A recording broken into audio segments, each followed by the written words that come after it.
Good morning and namaskar.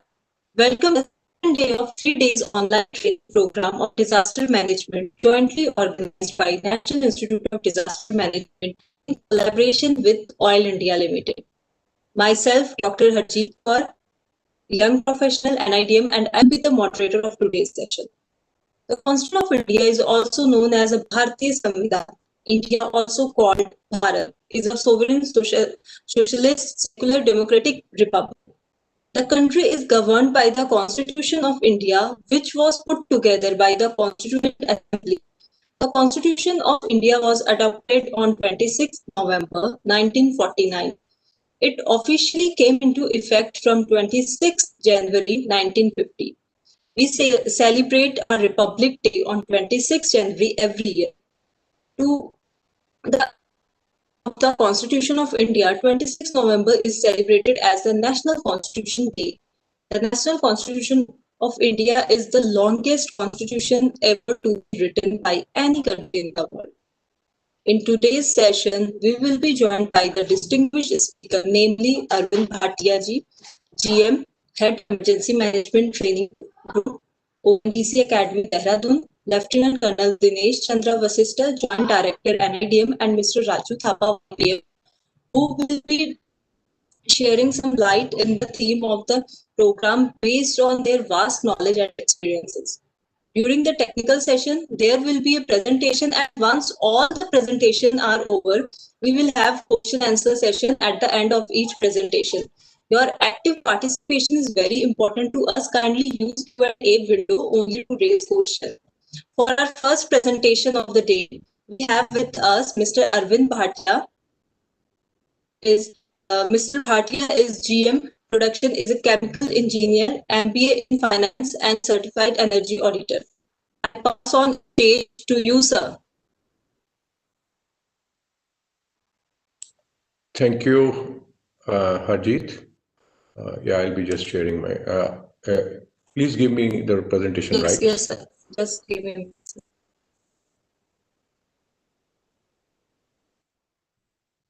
Now you are the presenter, sir. Okay.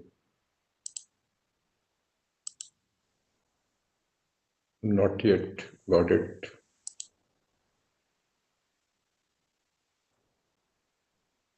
Yeah, it hasn't come, Harjeet.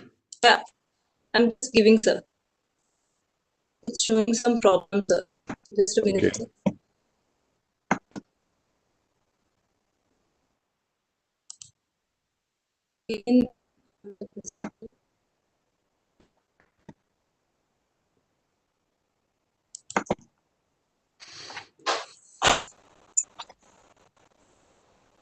So it's creating some problem. I think it is at your end. Anyway, try again, Yes, please. sir. Yes, sir. Thanks, sir.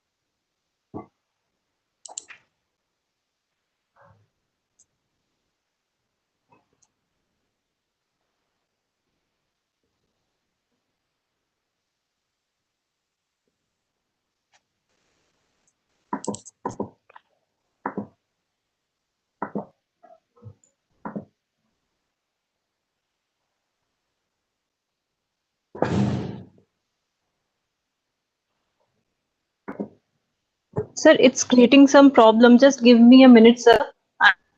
No, It, sir. no problem. Okay, sir. Actually, sir, I'm giving you the sharing content, but it's again making me presenter, sir. Yeah, I think it is you are Yeah, now the now it's presenter. coming, sir. Yeah. Okay, sir. Okay, just a minute.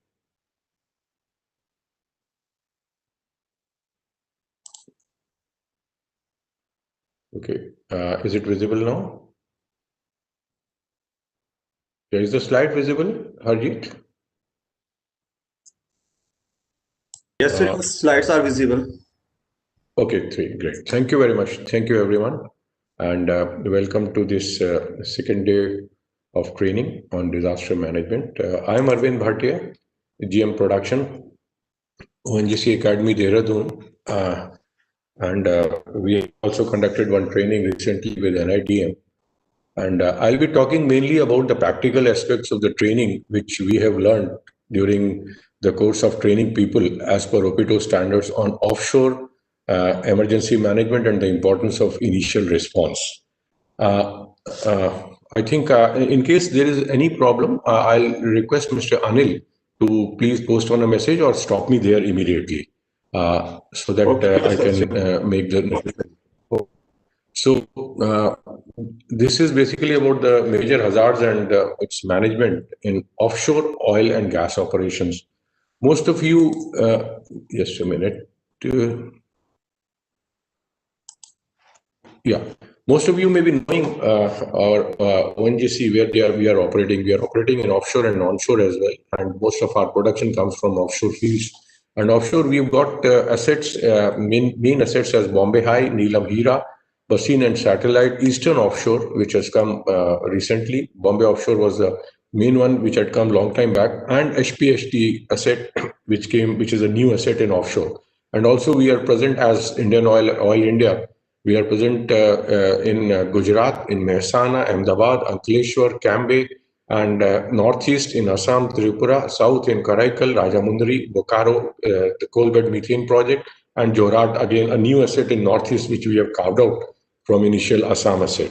So this is, I'll just take you to the offshore part where we are present in offshore because offshore is our bread and butter. And this is the Western offshore for which I'll be talking about to just give you an idea as to how the hazards are managed, how the hazards are identified, how severe these hazards are. Because offshore hazards are very different than the hazards which we face in onshore. And this is the eastern offshore, just a glimpse of it where we are present. In the offshore, you can see these small structures, oil-bearing structures, where the oil has been discovered, where the oil is being explored, and where we have hopes of oil as per the data which is available to us. Okay. Just a minute. Yeah. So, as you all know, where we are present in offshore, I'll just tell you the glimpse so that you can, gentlemen, all of you can appreciate the hazards and the severity of the hazards, why it becomes very important to manage it effectively. There is a land, Bombay, and then the territorial waters extend up to 12 nautical miles, then up to 24 nautical miles, the contiguous zone, and then comes the exclusive economic zone, which is 200 nautical miles from the land. And you see, this is the main operating area of ONGC in Western Offshore. We are working here in EEZ zone, the economic zone, up to 200 nautical miles, from 24 to 200 nautical miles. You see, just to give you a glimpse as to how it is, how does it look like, you see, this is what I have, just a minute, there's some problem here. I have shown this is the Marine Drive area, the Bombay base stations basically, and all our assets are located somewhere around 120 nautical miles to Tapti, platform. Then the Mumbai High North, located about 90 nautical miles. You can see just that these are, we are working somewhere 120, 45, from 24 to 200 nautical miles, that is the EEZ zone. And this I've just put on the pictures of the drilling rigs and the platforms and some exploratory locations also, which are approximately about 150 to 200 nautical miles, which are present. Now, this is, gentlemen, some of you may not be aware of the offshore platforms. How does it look like? So I've just given you a glimpse of these platforms. Flare, all of you are very familiar with it, the production people. You are very in the refineries also it is there. So this is a live flare which is in, and these are the platforms. You can see a barge working here. It has got a helipad of its own, and then we have a helipad here also where the chopper is going to land, And then these platforms, where it is a process platform, let us say it is a gas platform, and then these platform, oil and gas being processed there, these are the wellhead platform where you have only the wells, oil wells only, and they're all bridge connected. See, these are bridge connected. And then there is a living quarter also where there is no processing, only the living quarters, the galley is there, the canteen is there, the recreational facilities are there. And then these are the barges which keep on coming and working here for various construction jobs. This is an ongoing job which happens sometimes. Some kind of a reconstruction, some kind of a sea survey is going on. So and you can see here also this barge is working here. It has got a helipad of its own, the crane of its own. This is a crane, platform crane here. The barge is connected to the platform for a temporarily with the bridge, and then these are the bridges which connect the platform. This is a living quarter. You can see this. This looks just like a ship. The first floor, the second floor, the third floor, where people stay, and then the area, the boat landing area. Suppose you want to go to some place or come here to the platform, and chopper is not available, you can come by fast rescue boat and come to the this area, which is called the boat landing area. We do use it, but however, these are now nowadays, because of the weather, etc., a lot of rust is there. We keep on painting it, keep on maintaining it. So this is how it works. The boat landing area in all the platforms you can see. And then this particular view I have given. Just see, a barge is working, a boat has come to give us some food box or some equipment, something like that.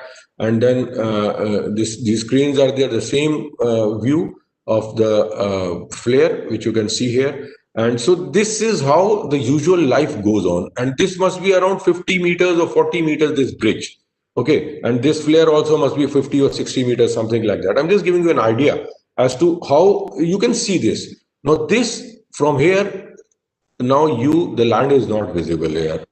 We are there, isolated completely from people there, and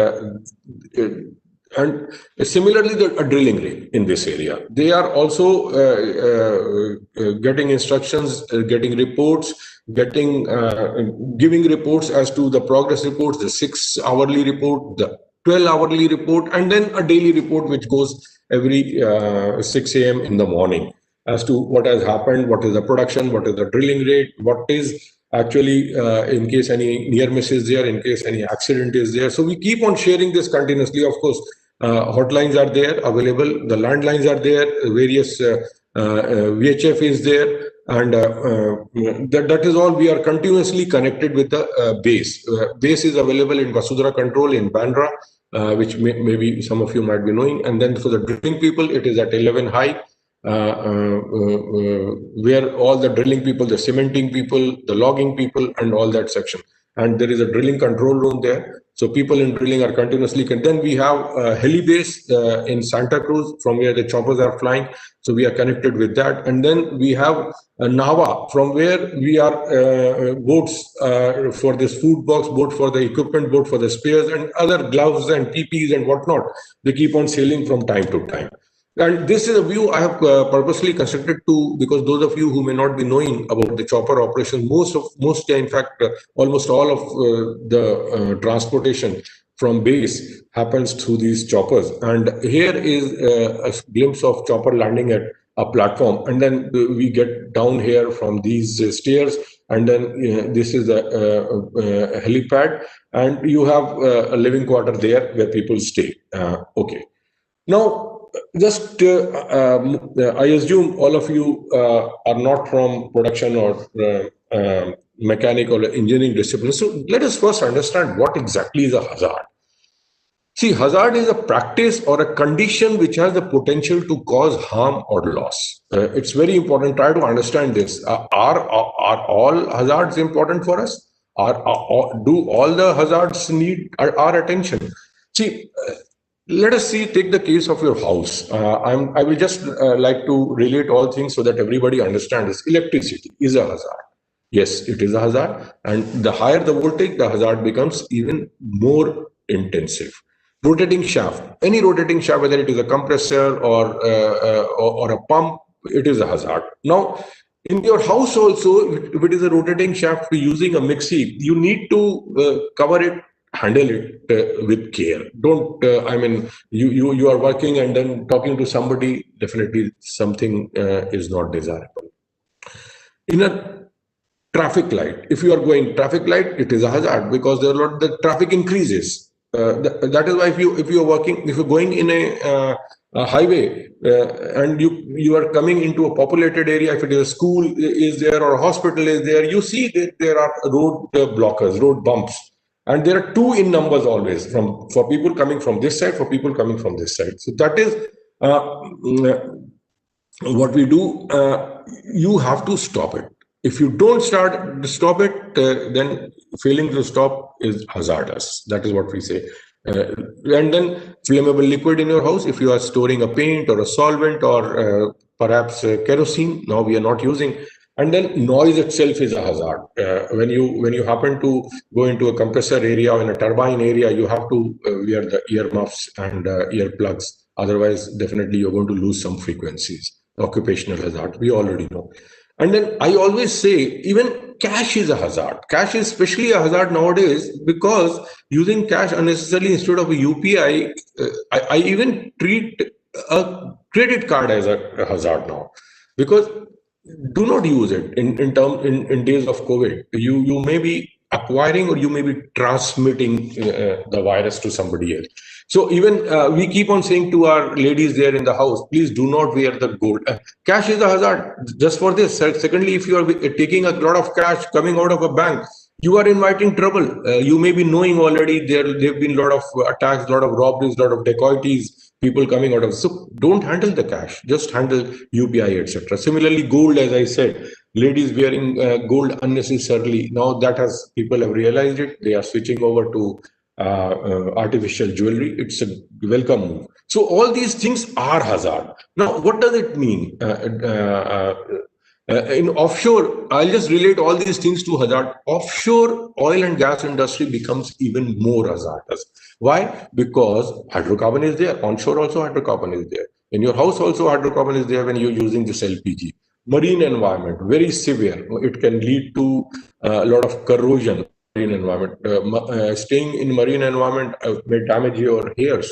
But staying in marine may damage your lungs because of the salinity in the air. That is why air conditioning is required. Marine environment may damage your equipment, your control system. That is why you see offshore, all the control rooms need air conditioning continuously. If there is an air conditioning failure, it will definitely lead to shutdowns. You cannot work with the saline atmosphere.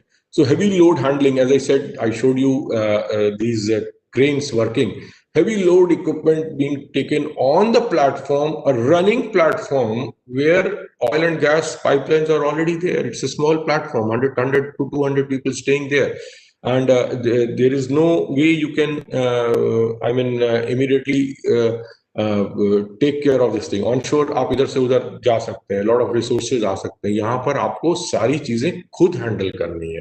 You have to be there fully prepared with and know what exactly has to be done in the smallest possible time so that the situation is not allowed to escalate. And you should know what is the escalation potential of this, as I said. So now air operations. Small helicopters, small, I'll say airports like Sholapur, etc. They are handling around 15 to 20 landings per day. And offshore, a platform is handling something like 15 to 20 landings of helicopter every day. So I always keep on saying to my people, just remember, it is a hazardous thing. And we are working like a small airbase only. And these helicopters are coming, and lot of boat handling is going on, crane operations are going on. So there is an SOP for that, and we do follow it very distinct so that there is no miscommunication. And because there is a radio officer who is in touch with the pilot, there is a radio officer who is in touch with the same radio officer in touch with the control room, radio officer in touch with the crane operator, radio officer in touch with the people who are going to take this load, and what all, whether the boats are available or not in case there is any problem. So there is a lot of coordination going on. It's not that it can be handled like this. Then the toxic gases, we have B193 field where there is a lot of where the H2S there, something like 30, 40, 50,000 ppm H2S in wells. Then people themselves are hazard, which you will say people become more hazardous in offshore because there's a lot of contractor people coming there. And any person who is not trained, who doesn't know what to respond, who doesn't know what to do during an emergency itself is a big hazard. He may do something which actually creates a problem. And during the emergency, what these people are required to do even more becomes important. So that is why everybody who is there on offshore platform needs an emergency management training, is a part of emergency management. They, each and everyone, whether you are in the emergency control team or you are a firefighter or you are a response person or you are just nothing but you do not know anything, you are only mustering there, you have a role.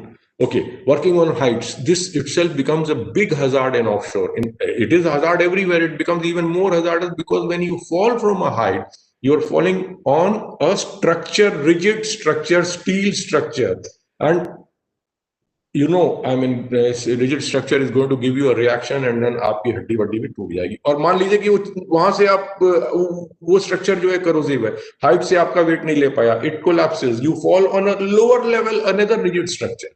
और अगर वहां से भी गए तो then you fall into the sea. So working on heights itself is, we have an SOP, we do it thoroughly. So just to give you an account of now, I'll keep a tab on the time because this is a 5 days training, practical training actually, which I'm condensing and giving you a glimpse of actually what we do. Now, offshore hazards, those of you who are working in refineries and oil installations, you will understand. See, these are the major blocks which I have created. Loss of containment in oil and gas in process area, then particularly in the process gas compressor area, then risers. Risers, as you know, we are getting these platforms which I was showing were the manned platform, and they were getting oil and gas from unmanned platform which were located about 10 nautical miles or 5 nautical miles, something like that, and oil and gas was flowing through a pipeline into these platforms up. So the risers are where these oil and gas pipelines are coming. Now these risers are the ones where these समुद्र में जो बहाव है वो ऊपर नीचे होता रहता है. So oxygen content and water content, they are continuously in contact with that. They are wet. So there the area is those areas are prone to corrosion. I'll remain very normal so that everybody here can understand it. I believe many people from non-oil and gas industry are also here. So subsea pipelines, okay, containment, वहाँ पे leakage हो गया. And of course, we come to know about these leakages if there is a pressure drop here, or if the oil, if the bubbles can be seen in the sea. So then immediately we send a boat there to see from a distance whether yes there is any bubbling. Then again some gas analyzer is taken, and a lot of things happen which I will not talk. Then well blowout. We had Oil India Limited when blowout due to this. These trainings are being conducted now all over PSUs. And then ship or rig collision. This is another scenario. Suppose a boat is working with you, very near to you. We have an SOP how the boat is going to be handled, at what safe distance the boat can come. But suppose while the boat is working and engine fails, both the engines fail, then what is going to happen? Boat can hit your risers. If you remember, we lost one BHN platform that time around 2005 when there was floods in Bombay the same day, and there were casualties also. So that was a boat collision with the platform. We have a collapse of platform. This is again one scenario. Fire in topside process area and living quarter. Living quarter fires are very common there because you have people there, and that becomes even more important because you have people are staying there. And these come from the galley area mostly. So how to handle that? And then helicopter landing. Helicopter comes and had a hard landing on your platform. Helicopter coming and then reporting to you that I have a lube oil leakage and I need the emergency landing. It can land on the platform. It can land in the process area as well. And before landing, even it can ditch into the sea. So these are all the scenarios which we have noted, and for each and every scenario, there is a response plan, which is there in our emergency response plan. And who is going to do what? Everything is written and it is practiced. So like the release of toxic gases. Okay, these are the drilling part. So almost the same, except for one hazard. Just a minute. Oh, yeah. This mostly, if it is a floater, so unbalance is there and then it can collapse. Otherwise, most of it is like production area only. Fire in living accommodation, fire in engine and switchgear room, helicopter crash or near drill ship. So now the thing is, it is hazardous. We all know. Helicopter, traveling by helicopter is hazardous.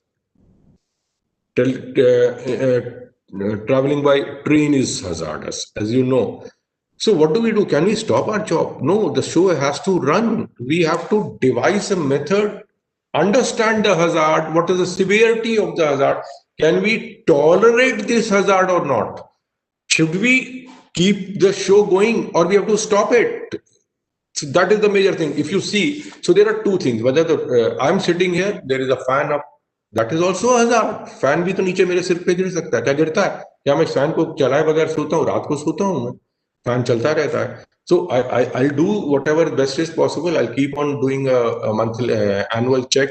जब भी उसका होगा देखूंगा उसमें bolts वगैरह पूरे लगे हैं नहीं लगे हैं. It is firm or not. And in case there is any swivel there, I will immediately. So that is what is required to do. Any disaster, any emergency, any accident gives you enough warning. It is very rare that these things will happen all of a sudden. They do happen. I'm not saying this. They do happen, but if you analyze it, if you do for the root cause, why analysis, if you do, you will see that these warnings were overlooked. Nobody attended. So if you see initially, so this is a probability rating of that particular thing turning out to be an accident, a hazard leading to an accident, and this is a severity. Now, why do we say this? Why we are afraid of COVID? Because COVID में contagious है. इस एक आदमी को Covid है और आप उसके साथ अगर बहुत देर तक रह रहे हैं तो हो जाएगा, उसको आपको भी हो जाएगा. सो प्रोबेबिलिटी और सिवियरिटी भी है. सिवियरिटी तो अभी शुरू में तो बहुत सिवियरिटी थी, बाद में हम लोगों ने देखा कि अब लोग ठीक हो रहे हैं. So severity has reduced but still the severity is there. So that is why we say कि इसमें दोनों चीजें मल्टीप्लाई करेंगे तो it will come to something like this only 16, 20, 15 इस रेंज में आ जाएगा. इस रेंज में आने का मतलब क्या? Extreme risk. I cannot accept this, but that is why there was a lockdown. The lockdown was there because we prepared for the response. Immediately हमने सारी की चीजें, but we found कि इतनी देर तक कंट्री को बंद नहीं किया जा सकता. We cannot afford it. और even यूरोप में देखिए आप फिर से बढ़ गया.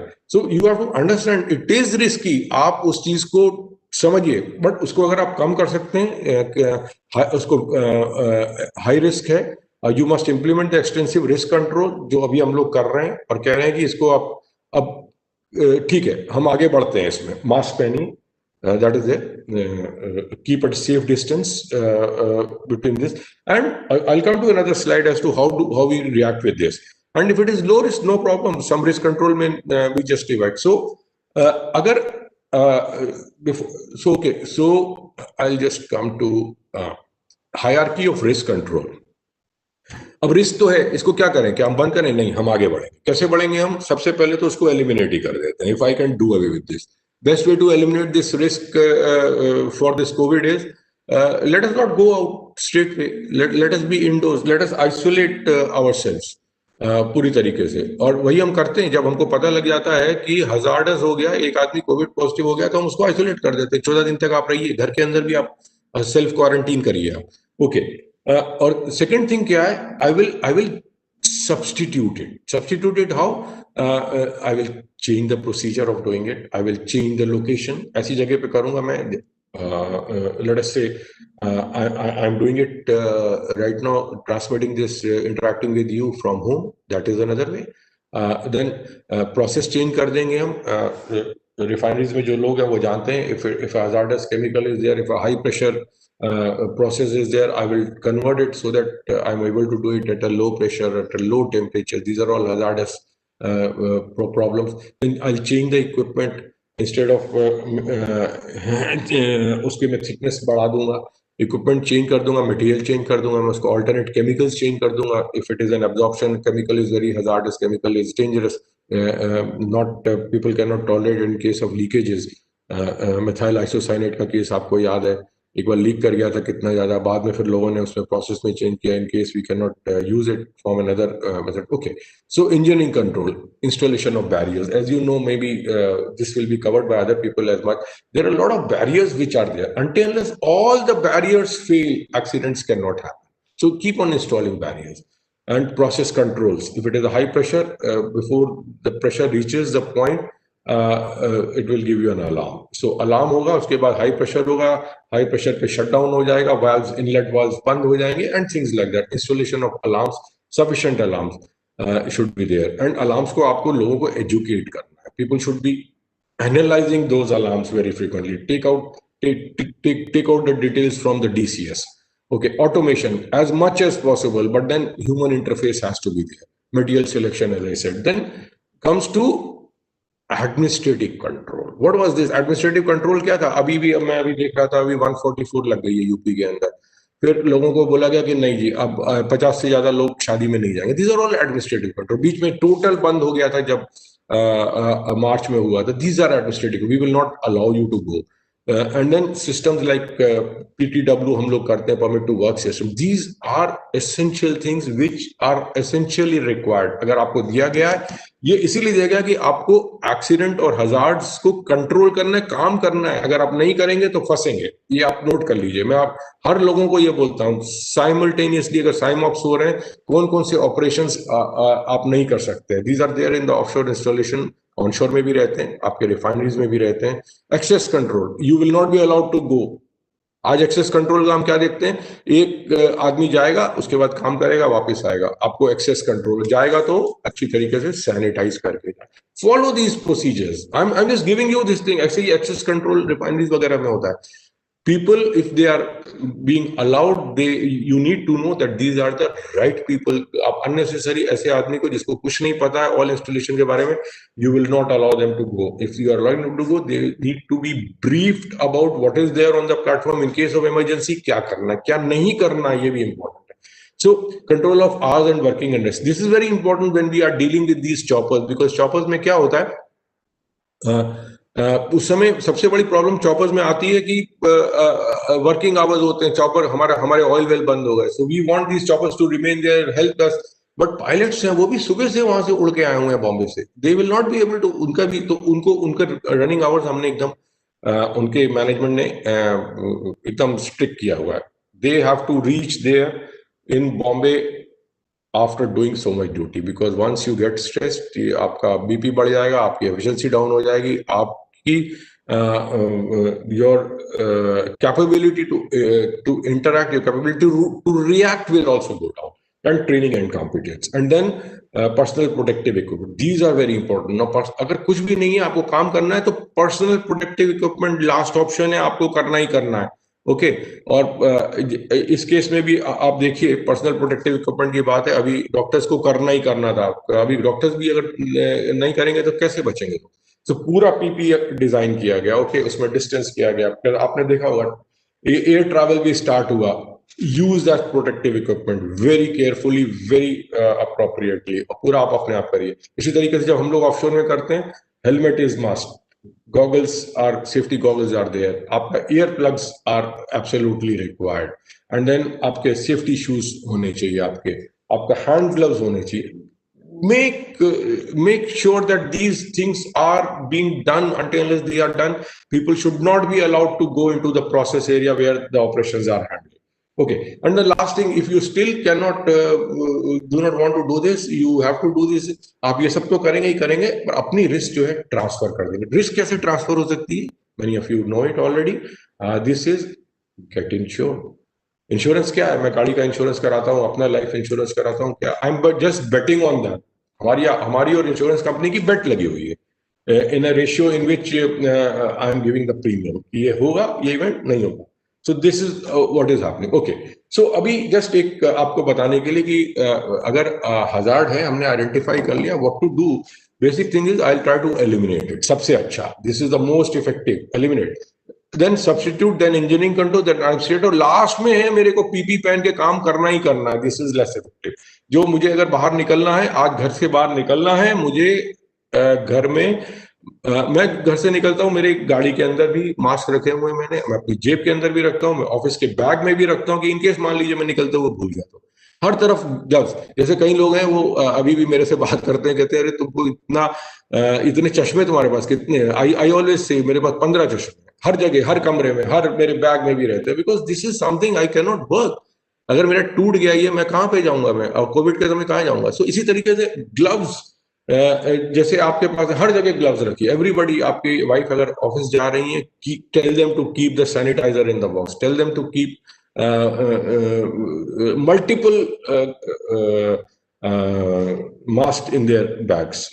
लिपस्टिक वगैरह तो हम सब रखते ही हैं, ये सब तो रखते हैं। So this is what I'm saying. There is a need to change your thinking. Okay. So now coming back to the slides, which actually I left. Let me first explain actually how a small emergency converts into a major emergency and a disaster. I'll not take time.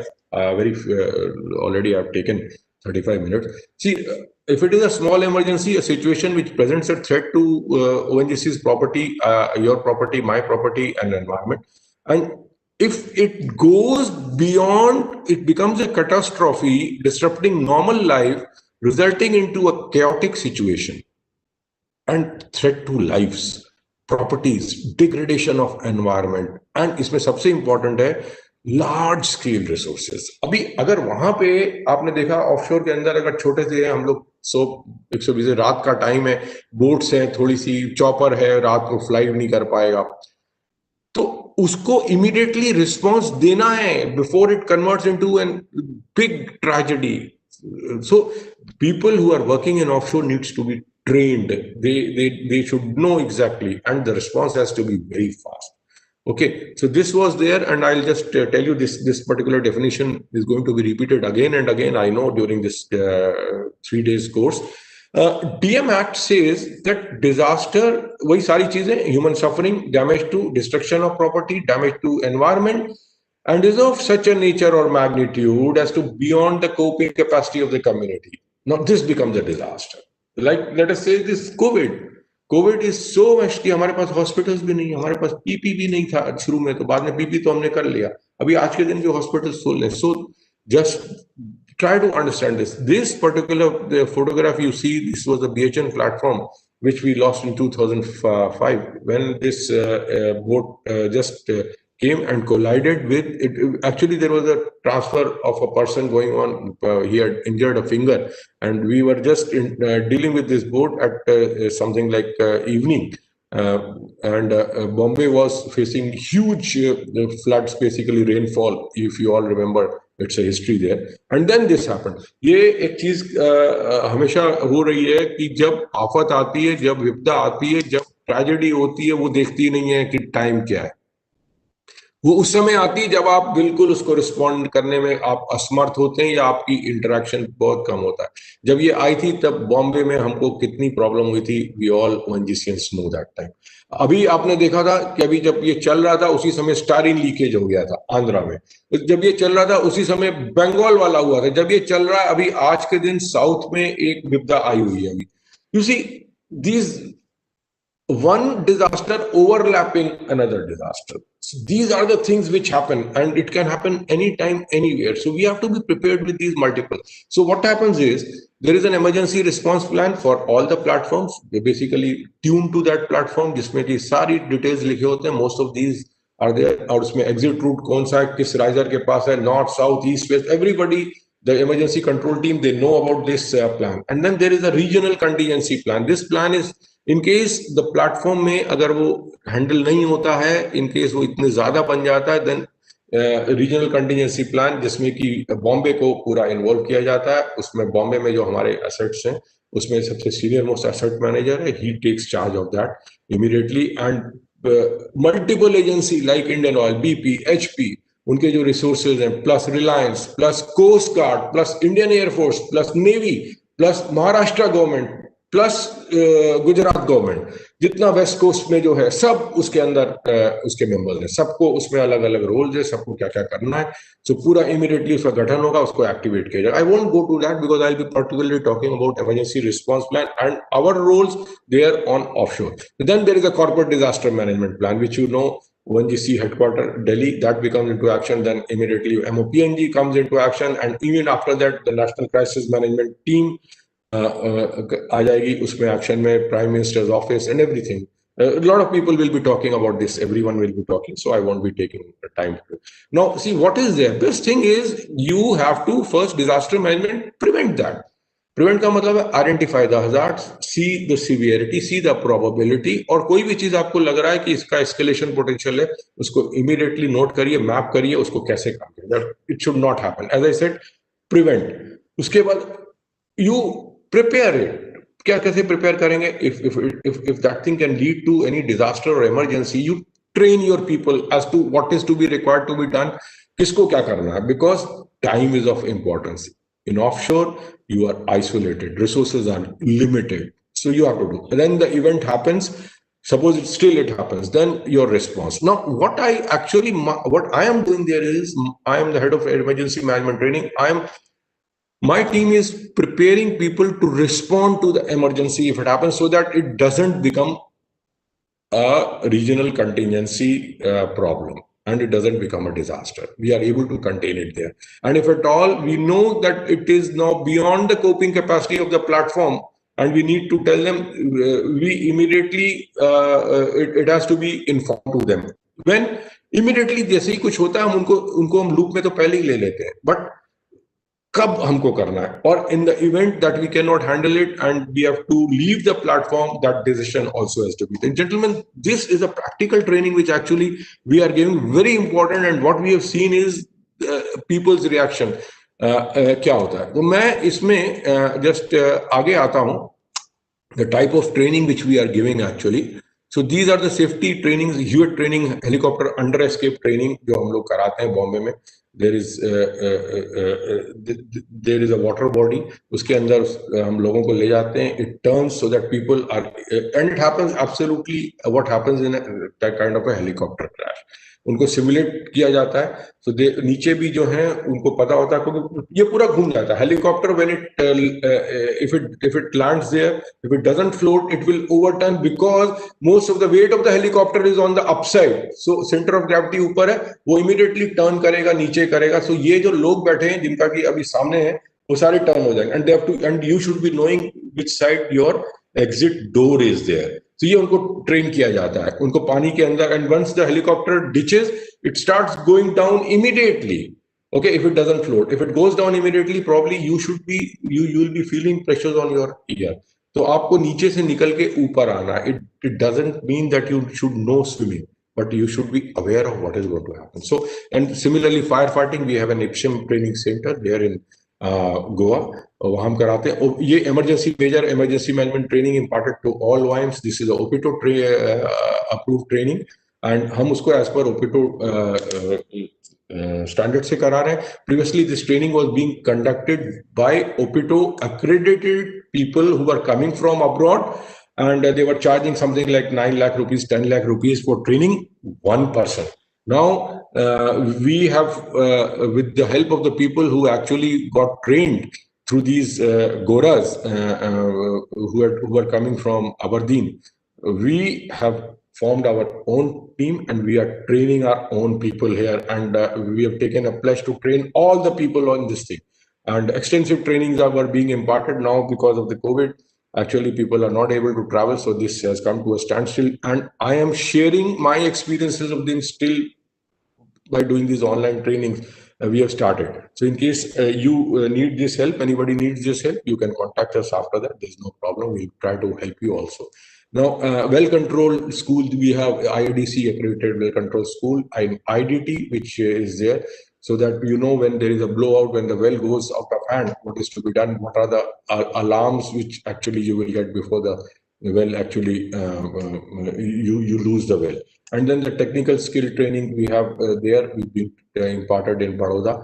So and then survival at sea training, which our IPSM training center, we have an exclusive HSC training center in Goa, where we have converted a ship into a training kind of thing, where you are told to just launch this lifeboat and then go into the sea, launch a life raft also. See, I'll just show you this thing. I just forgot to tell you in this slide. If you see this slide, you can see this probably. There you can see these lifeboats also, red color lifeboats, and also the life rafts. Life rafts are there. So in case you are trapped there and this entire platform is on fire, you can launch the life raft through the life raft, and then one by one you can board it also. Okay.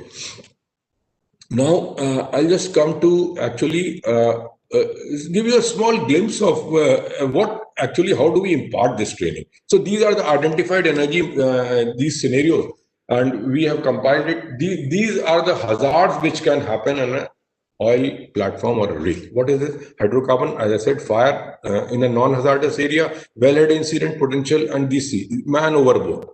This is a very likely आदमी गिर गया ऊपर से. Okay, chemical spillage हो गया platform पे. Lot of chemicals are being used, as you know, being in oil industry, in water injection platforms particularly. A lot of them are corrosive, and even you cannot inhale it. Then this is also one thing. Bomb threat. There is the oil platforms, refineries, installations are a target of these terrorists, and especially during 26th January, 15th October, and national festivals, whenever they are. And whenever there is we also get the alarm from our base. And then in case actually there is a bomb which you get, so we create this scenario and tell people how to practice it, make them practice it. And adverse weather conditions, weather becomes rough, and then there is a shutdown. You're not able to even talk to your base. What is required to be? So these are very small things. So I'll just take some more time. I think Harjit, I'll request you to tell you exactly how these practical things are being done. See, this practical training which is being imparted actually in the emergency response plan. The first thing is we tell people that your first priority is to save life. All your actions should be directed so that the lives on the platform are saved. And lives doesn't mean ONGCLs, doesn't mean operator. It means all the people on the platform, whether he's a contractor, whether he's a person who is cooking for you. Each and every life. 122 means 122 personnel on board. Okay, so that is the first thing. Second thing is you have to save the environment, minimize environmental effect. It means start concentrating on oil spill, start concentrating on gas leakage, environment. You know, BP lost huge amount of money and also a goodwill, also bad name because of the Macondo incident. Okay, and so these incidents nowadays bring a lot of erosion in the value of your share, value of your property. And also, you know, oil spills, basically oil in this thing will damage marine environment, will ultimately lead to less oxygen production, which actually you needed for yourself on the onshore. Then last thing comes, you try to protect the installation and ONGC's property. And nowadays I say there is one more thing, fourth thing actually, which is try to protect your reputation. A small incident can be misreported. So your actions, your this thing should be designed, should be structured, should be centered according to that. Now, how do we do it? I'll just show you the team actually there is an emergency response team in which the offshore installation manager, we call it OIM, is there. Okay, he's the head of the installation. Now, he has got some 6 people to his help. Who are these 6 people? A deputy OIM, the second man in charge, who also, in the event of emergency, in the case OIM is compromised, can immediately take the role of OIM, offshore installation manager. And he is the one actually who is handling the emergency ongoing because he has all the resources. Just try to understand that. The emergency is going on. What kind of emergency can happen? Person overboard. What kind of emergency is happening? Let us say a gas leakage in the process area. What other kind of thing? A ship informing you that yes, I have lost all control and within 20 minutes I am going to collide on your platform. Okay. Or you get a notice that a well is now out of control. Okay. Who is going to handle this? The offshore installation manager is the overall in charge, but this gentleman, Deputy OIM, is. And how is he going to handle it? I'll come to that. Okay, then there is a master controller. Who is this master controller? What does master mean? Master means a person who is now solely in charge of taking account of people on board. How many people are there? 122. In case there anybody else comes on the platform, because choppers keep on coming, we keep on updating this. So 122 is the charge, and where these 122 people are, because you see, I've shown you this picture. They can be working somewhere. They can be working this thing because ongoing. They must be working with the boat. They must be working in a process area, in the TG area. Where the engine is being changed, or they must be in the wellhead area. But this gentleman is going to take account of that. 122 has to be accounted for, because during this tragedy, the worst fear is whether person is injured, whether the person is not traceable, whether the person we have lost him already, where he is person. So he is solely doing it. There is a proper method of that, full preparation. We keep on training them practically. Then the CRO. Who is the CRO? The CRO is the person, control room operator, who is running the show. Fire water pump status. Okay. Blowout, the inventory of the hydrocarbon, the inlet valves, whether they are closed or not, whether we have isolated this platform or not. Okay. So control room operator is in charge of what fire devices are to be operated. Okay. किसको क्या ये pump बंद हुआ कि नहीं हुआ, ये यहाँ पर मेरा गैस का जो मॉनिटर है वो मेरे पास कंट्रोल रूम में आएगा कि ओके गैस कितना बढ़ रहा है, कहाँ बढ़ रहा है, gas leakage reported, then he is going to. So इस समय तक जब ये सब हो रहा है तो बाकी लोग क्या है, बाकी लोगों को अपनी अपनी जगह जाना है. There is an announcement which has to be done. Then the radio operator. Okay, radio operator का काम है, रेडियो ऑपरेटर वो आदमी है जिसको कि हेलीकॉप्टर से कॉन्टैक्ट रखना है, जिसको बोट से कॉन्टैक्ट रखना है, जिसको नेबरिंग प्लेटफॉर्म से कॉन्टैक्ट रखना है. ओके, क्योंकि आपका हो गया, जैसे इमरजेंसी होगी, all of these need to be inform. Yes, we are facing an emergency right now, मेरे पास एक गैस लीक हुआ है, वी आर डूइंग दिस. तो ये इमीडिएटली करेगा. और वो सारी चीजें जितनी है ये इन्फॉर्मेशन ना, वो अपने पास के लिए नहीं रख रहा. Is he going to tell OIM? OIM को तो पता रहना चाहिए. Who's going to tell OIM? See, when these people are collecting this information, there is an event logger. This gentleman, try to understand this. Event logger is a person who doesn't have anything. He only has to go on writing it. Event. Okay. 11 बज के एक signal आया और ये पता लगा कि gas leakage हुआ है, वो लिख दिया उसने. वो सारे, वो एक 4 बोर्ड वो मेंटेन कर रहा है. उस बोर्ड के अंदर वो लिख रहा है क्या वेदर कंडीशंस हैं, क्या टाइड की कंडीशन है, एयर का डायरेक्शन किधर है, बोट कौन सी है, वो कितनी दूर पे है, उसका रिस्पांस टाइम कहाँ है, चॉपर फील्ड में कितने हैं, क्या है नेबरिंग प्लेटफॉर्म. और सीआरओ ने अभी फायर वाटर पंप चलाया नहीं चलाया, जो भी सीआरओ कर रहा है ना, वो सारा का सारा सीआरओ जो कर रहा है, वो अगर किसी से बात कर रहा है वो सब नोट कर रहा है. कौन नोट कर रहा है? Event logger. ये इवेंट लॉगर किसके लिए कर रहा है? उसके 2 रीजन है. One is that event logger का सारा जो बोर्ड है वो हमारा ऑफशोर इंस्टॉलेशन मैनेजर देख रहा है, क्योंकि वहीं से वो सारी इंफॉर्मेशन लेके वो गैदर कर रहा है. And then there is a procedure checker. All these scenarios का पूरा फ्लो चार्ट बना हुआ है. If yes then this, if not this. And the procedure checker, just try to understand, is very important. He is basically an advisor. वो सिर्फ वो पन्ने पलट रहा है, देख रहा है इस टाइप की इमरजेंसी हुई है, और उसने अगर कोई भी ऑफशोर इंस्टॉलेशन मैनेजर ने कोई चीज छोड़ी है तो उसको बोलेगा सर ये चीज छूट गई, इसको भी आपने करना. Okay, so that is how the emergency manage. I will just tell you exactly कि इसमें क्या है. थोड़ा सा मेरे को टाइम और मिलेगा, I will be thankful. See these are the people emergency control team right now in the emergency control room handling the situation. You see this procedure checker को मैंने साइड में रखा है यहाँ पे ऑफशोर इंस्टॉलेशन मैनेजर, क्योंकि adviser है. He has got nothing to do, only to check and advise him side by side. ये रेडियो ऑफिसर है, master controller, event logger, duty CRO जो मैंने कहा, कंट्रोल रूम ऑपरेटर जो कि सारे का सारा शटडाउन लेगा, सारे वॉल्व लेगा, हाइड्रोकार्बन इन्वेंटरी को बर्न करेगा और isolate करेगा system. And then the deputy OIM, as I said, he is actually handling the emergency. अगर फायर हो गई, तो अगर अगर गैस लीकेज हुई तो क्या होगा? गैस लीकेज को आदमी तो भेजना पड़ेगा। आदमी भेजेंगे भेजेंगे कि नहीं भेजेंगे? कहाँ पे गैस लीकेज हुआ है, that decision has to be taken. So this gentleman who is going to handle that? There is a emergency response team under deputy OIM who is interacting with him, जिसके पास दो teams हैं, पांच पांच की दो टीम्स है। उसमें इंस्ट्रूमेंटेशन वाला भी होगा, इलेक्ट्रिकल वाला भी होगा, so that if the required thing has to be, it has to be isolated. Manual नहीं अगर कर रहा, अगर इंस्ट्रूमेंटेशन गैस को इंस्ट्रूमेंटेशन एयर को अगर लीक करके उसको बंद करना है शटडाउन वाल्व को, तो हो जाएगा। फायर फाइटिंग टीम भी इसी के अंदर में होती है। Okay, now they are reporting to the SAR team leader. SAR team leader is in constant touch with the deputy OIM and getting guidance. SAR team leader जो है वो बता रहा है उसको कि सर सिनेरियो ये है, वहां पे मैं देख रहा हूँ कुछ एक फायर हो गई है।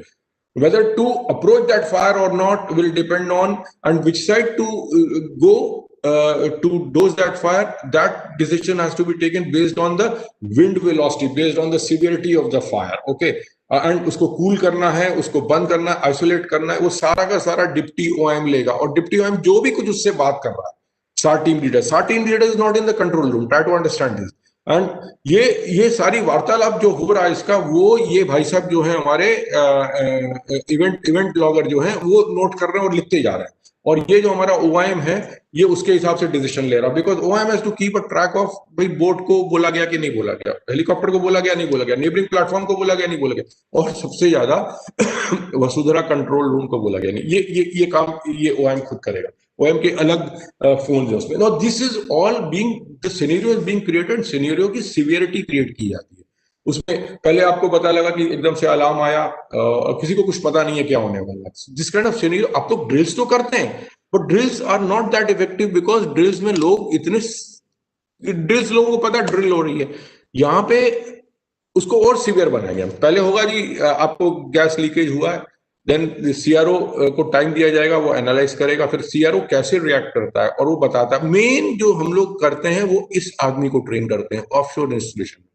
ऑफशोर इंस्टॉलेशन मैनेजर के अंदर हम लोग बहुत सारी चीजें देखते हैं कि वो सिचुएशन को असेस कर पाया नहीं कर पाया, उस पर उसने रिक्वायर्ड एक्शन लिए कि नहीं लिए, उसने सब लोगों को कम्युनिकेट किया कि नहीं किया, टाइम टू टाइम उसने इनको इन्फॉर्म किया कि नहीं किया। वसुंधरा कंट्रोल रूम जो हमारा बांद्रा में है, उसने अपनी चीजें डेलीगेट करी कि नहीं करी, because you see OM is not doing anything, the entire thing is being done by radio officer. वो मरीन वेजल्स को, एयरक्राफ्ट को, ड्रिलिंग रिग्स को वो कॉन्टैक्ट कर रहा है। मास्टर कंट्रोलर मास्टर चेकर को कर रहा है। मास्टर चेकर कौन है? दो टीम है जहां पे लोग मास्टर करके बैठे हुए हैं और वो काउंट दे रहे हैं इसको।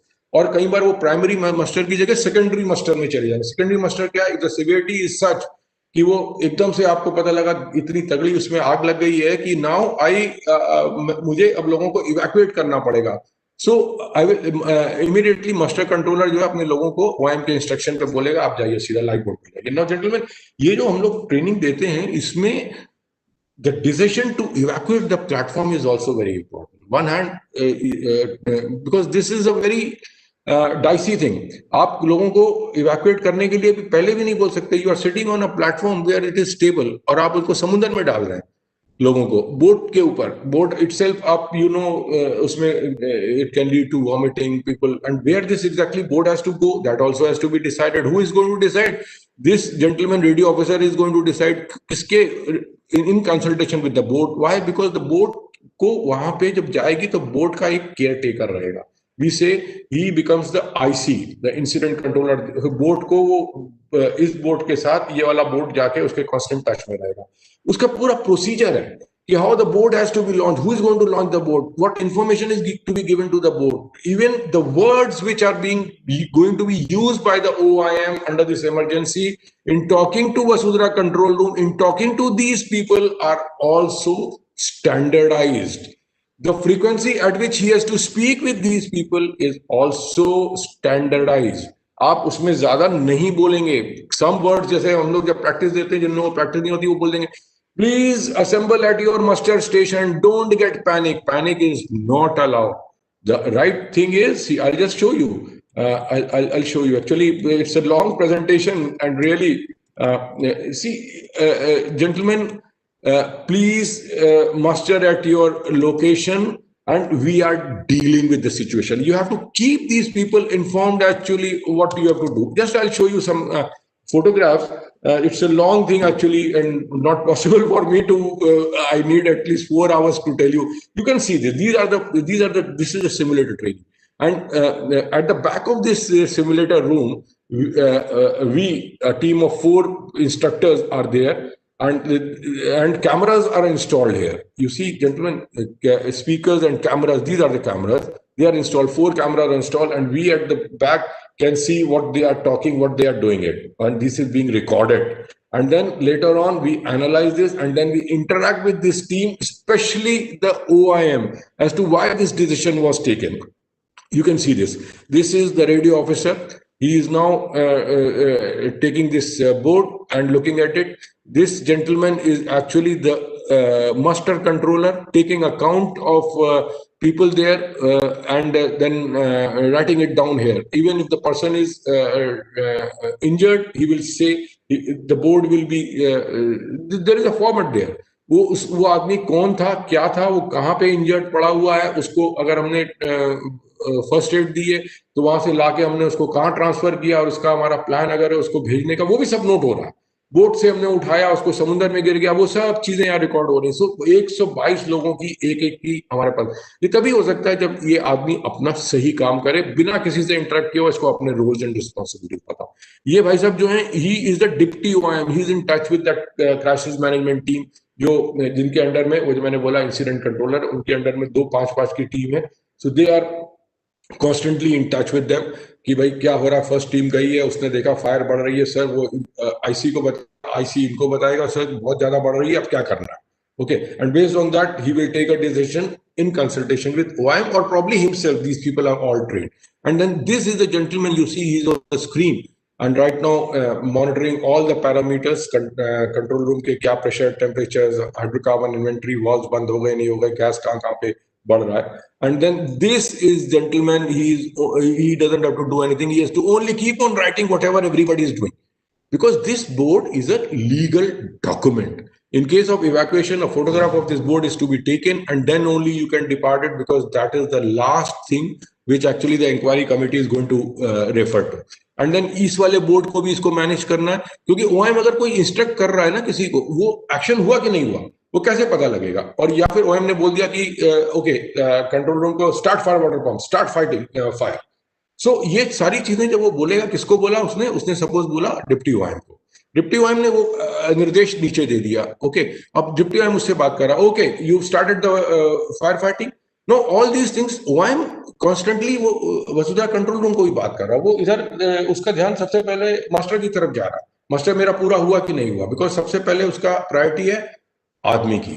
ओके, आदमी को बचाना है. तो ये सारी चीजें जो है, ये भाई साहब जो हैं हमारे इवेंट ब्लॉगर, ये यहाँ नोट कर रहे हैं कि हाँ, उसने जो चीजें OIM ने बोली थी वो सारी की सारी ओपन चल रही है, क्लोज चल रही है. और जितनी बोट के बारे में, एयरक्राफ्ट के बारे में जो इन्फॉर्मेशन है, वो सारी की सारी जब ये बात कर रहे हैं without talking to him, because multiple बात नहीं हो सकती, मल्टीपल चैनल्स नहीं हो सकते, ये भाई साहब जो है उसको भी यहाँ लिख रहे हैं. So and it's very fast, 15 minutes में इतना क्लैरिटी होनी चाहिए आपको क्या करना है, so that then the thing. I just show you this thing. Another view. This is my offshore installation manager. He is not talking to anybody. He is just understanding the situation, understanding the potential of that situation to escalate. I'll just give you a brief about actually क्या है. हम इनको train करते हैं कि देखिए ऐसा है, सपोज आपके पास हेलीकॉप्टर आ रहा है, वो कह रहा है मेरा लूब ऑयल लीक कर रहा है, तो OIM क्या करना चाहिए. अभी तो एक तो बात हो गई कि उस समय इमीडिएट करना. पहले तो ये लोग इमीडिएटली इस रूम में आएंगे, एक अलार्म देंगे, सब लोगों को इन्फॉर्म करेंगे, we have a situation, we have been inform, and then please stop all hot and cold job. Okay, अपने जो चीजें हैं उससे उनको ठीक से, अगर if you are doing a welding, आप सब बंद करिए, अपनी जगह को सिक्योर करिए, and then move to your respective master stations. Immediately सब लोग अपनी अपनी जगह चले जाएंगे.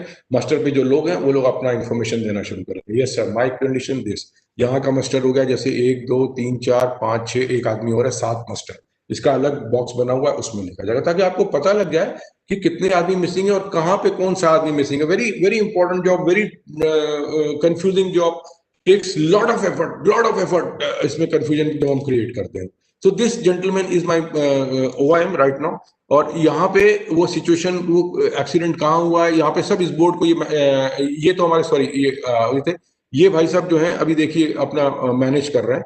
और इस वाले व्यू में देखिए कितने बोर्ड्स हैं। ये जो पर्टिकुलर बोर्ड है ना, इसके अंदर वो वही प्लेटफॉर्म जो मैंने आपको दिखाया था, ब्रिज कनेक्टेड वगैरह, अगर आप ठीक से देखें वो सब बने हुए हैं। और इसमें नॉर्थ कहाँ पे, विंड वेलोसिटी कहाँ पे, अनमैन्ड प्लेटफॉर्म कहाँ है, नेबरिंग प्लेटफॉर्म कहाँ है, वो सब हम बना के रखते हैं।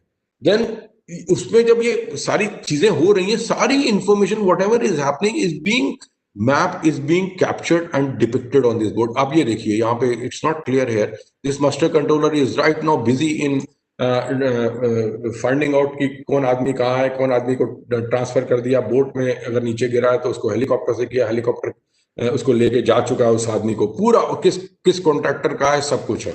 ये भाई साहब देखिए, आप बात कर रहे हैं अपना रेडियो रूम वाला बोर्ड से, उधर से बात कर रहा है, ये अपना ही इज बिजी।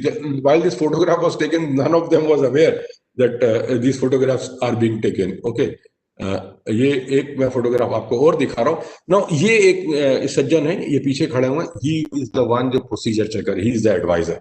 और इन लोगों को जब हम ट्रेन करते हैं, can you believe, we also train them कि इनको कितना दूर ही रहना है। देखिए he can not go and step afterward, यहीं से वो सब डिक्टेट करेगा। तो इनकी अथॉरिटी, इनकी वर्ड्स कौन से यूज करने हैं, so that he has to manage the team also. So team becomes nervous. Team can also lose their grit. ऐसा भी हम लोग इसमें सिनेरियो क्रिएट कर देते हैं कि इवैक्यूएशन का टाइम, सिचुएशन एस्केलेट हो रही है, लाइफ बोट हम लॉन्च करने वाले हैं, और because see these people who are there in the emergency response team are going to be the last one to leave the platform. उसके पहले हम किस किस को हमें निकालना है, नॉन एसेंशियल पर्सन किस सीरीज में निकालना है, बोर्ड को क्या इंफॉर्मेशन देनी है, बोर्ड को दिलासा भी देनी है कि तुम जाओ, no problem, I am going to join you, all these things this gentleman OIM is going to be trained.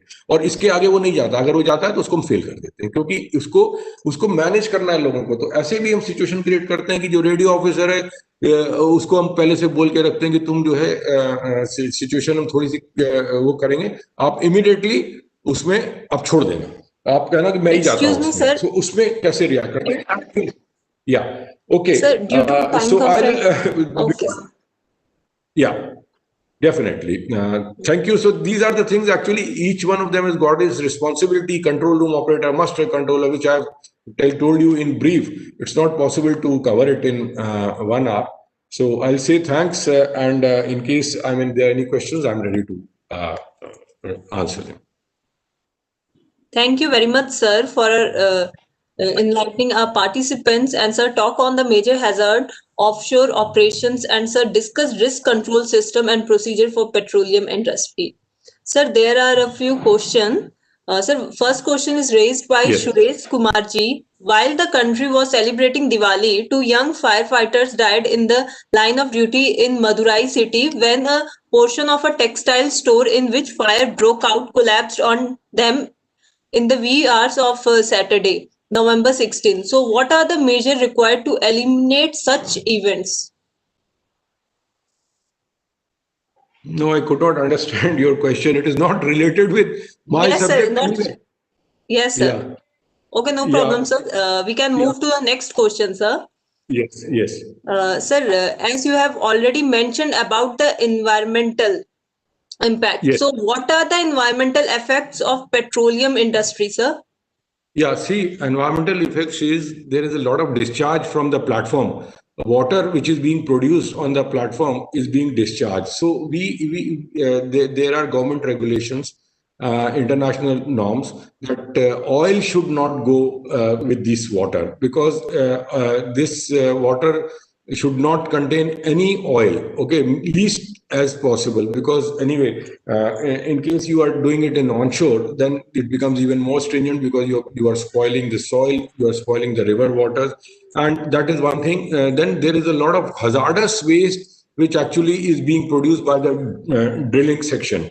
Okay, उसमें भी कितना हम उसको at what rate we can discharge it into the sea, there is a limitation to that. And then in oil spill, सबसे बड़ी बात है, in case of a leakage of risers, leakage of pipelines, In case of collision of any boat on your platform, it can lead to major disaster. Or probably while handling with the boat, some chemicals which the boat was transferring falls into the sea. So these are all the things in the way in which you can spoil the environment. Of course, air pollution, in case H2S is there and you discharge it without burning, and some H2S leakage is there. All these are non-desirable events. Yes, please.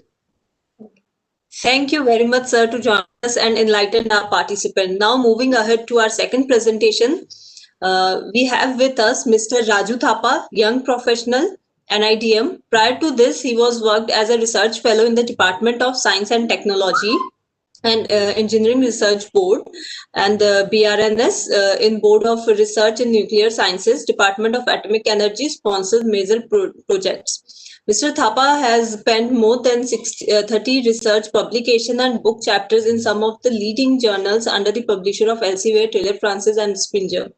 He is an expertise in the field of remote sensing and GIS and its application to water resources, contaminant hydrogeology, groundwater potential mapping and landslide assessment. Now I pass on stage to you, sir. Thank you, Dr. Harjeet Kaur. Am I audible, ma'am? Yes, sir. Okay. And is my presentation full screen? Yes, sir. It's clear, sir. Okay. Thank you. Thank you, ma'am. And namaskar. And before we proceed with our presentation, I think it's my duty to pass on this message about the coronavirus prevention. Our fight against this pandemic is not yet over. Please wear your mask properly. Wash your hands with soap and water. Avoid touching your sensitive areas like eyes, nose, and mouth. Keep social distancing, and please clean the surface regularly. Please remember that no carelessness until there is a cure. So my presentation, I will be going on the basics of hydrocarbon sectors, and I will just try to share some of the insights. So we have already yesterday also it was highlighted that India is the third largest energy and oil consumer in the world, and it is the fourth largest of the LNG. And in the recent times, like the demand for the petroleum product is estimated to reach by 244.96 million MT.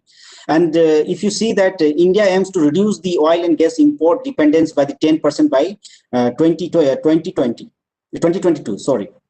If you look at just for information, if you see some of the the past incidents that has taken place, you take the example of the tragic multiple tank fire case study in the Boonsfield, that UK, that took place in the 11 December 2015, where about 120 kilometer acre of black smoke it reached to the 300-meter high in the air, and that this dense smoke it shut the main highways also. Thousands of firefighters over 4 days were with around 300 appliances were fighting for that.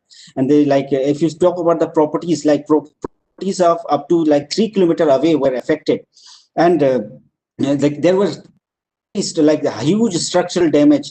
So you can imagine from this that how any disaster in the petroleum sector or in the storage tank or in the protection, you can imagine the level of devastation it can cause. And for example, you take one more example, like the Bombay dockyard fire in April 14, 1944, where around 66 fire personnel died on the spot, an explosion in the sea vessel that occurred, and the content of which was misdeclared as potent, but otherwise it was a hidden which has tons of explosive. And this date, it is also remembered as the Indian National Fire Service Day. So similarly, the IOCL Jaipur oil depot fire on 29th October in 2019, where the Jaipur oil depot fire broke out in 29th October, I think at around 7:30 p.m. And around where the fire broke out in the tank where around 8,000 kiloliters of petrol was there, in Sitapura industrial area. And the blaze continued to rage out of control for over a week, you can say. Like this was highlighted earlier. To stop fire in the petroleum, it is very tough. So this fire, it broke out for about about a week, and during this period, and 500,000 of the people evacuated from the area. And this incident, it actually occurred when petrol was being transferred actually from the Indian Oil Corporation oil depot to a pipeline. There was 40 IOC employees at the terminal, and when it caught fire with a sudden explosion. And also they have recorded a tremor of measuring 2.3 on the Richter scale. The impact of the explosion was such, like it was a tremor of 2.3 Richter, which resulted in like of the window glasses in nearby 3-kilometer areas. So talking about this area, like take the year 2020 itself. Like in 2020 only, like we have some of the major disaster in oil sectors, like the 2020 Assam gas and oil leak, also refers to the the Bhagjan gas leak, is a natural gas blowout that happened in Oil India Limited oil field in Tinsukia district, Assam, on the I think 27th of May, 27 May, and this blowout occurred at I think well number 5 in the oil field, and resulting in leak of natural gas. And this leak like subsequently it caught fire, and it has resulted in 2 casualties, and the large scale local evacuation has taken place, and also the environmental damage to the nearby national park. Like my previous speaker also has said that these things always have some environmental impact also. And like Professor Surya Prakash mentioned his inaugural address also, like Honorable Prime Minister Sri Narendra Modi ji reviewed the situation on 18th June, and issued direction for training on disaster management. Subsequently, Ministry of Petroleum and Natural Gas was requested to all its like the training institute to include disaster management training in their regular training curriculum in consultation with NIDM. And this training program is also a result of that. And you also take the example of the Vizag incident, known as the Vizag gas leak. That took place in the Visakhapatnam, Andhra Pradesh, and in the early morning of the I think 7th May. And the resultant, what happened was that the resultant vapor cloud spread over a radius of around 3 kilometers and affecting the nearby area and villages. And as per the like NDRF report, the petrol was about 11, and more than 1,000 people become sick after becoming exposed to the toxic gas. And the preliminary investigation in this case, it concluded that the accident was likely the result of insufficient maintenance of units storing the monomers, the styrene monomers, actually, rightly. So, and the improper storage also, and the operation error was also reported. Third case, a massive fire broke out on the Burhi Dihing River in the Dibrugarh district due to an like oil pipeline burst. And also in the ONGC Hazira gas processing plant in Gujarat Surat district in September also, there also a fire broke out. Like the disaster in hydrocarbon sector, and you can see like this disaster has a very detrimental effect on the environment, on the property, on everything. So if you consider like oil and natural gas are very cleaner fuel as compared when you compare it to the coal, but they still have some environmental disadvantages. Like the secret of like the few fossil fuel ability to produce energy is that they contain a large amount of carbon. So this carbon is left over for like living matters, like primarily from plants from million of years. So what happens, like transform crude oil into petroleum, it releases toxins into the atmosphere, like my previous speaker rightly highlighted, and that are very dangerous for the human and the ecosystem also. And like sir mentioned about the oil spill, that oil spill also it releases into like the liquid petroleum hydrocarbon into the environment, and that is like especially harmful for the marine areas, like due to human activity in the form of pollution. Like the term is usually applied to oil spill in the marine, and which when this oil is released into the ocean or the coastal water. And what happens, coastal water from the, you can say, from various platforms like the drilling rig, or you can say well, or you can say due to that vessel accidents in the sea, or any such as gasoline leak or something. This what happens, they get dumped into the sea. And so such major oil spill, you remember that has happened recently in the Deepwater Horizon oil spill. And such oil spill penetrates into the structure of the plumage of bird and the furs of mammal also. Like what will happen is that when it enters into their mammal, they cannot fly. And also it results in insulating their ability to see, and eventually they.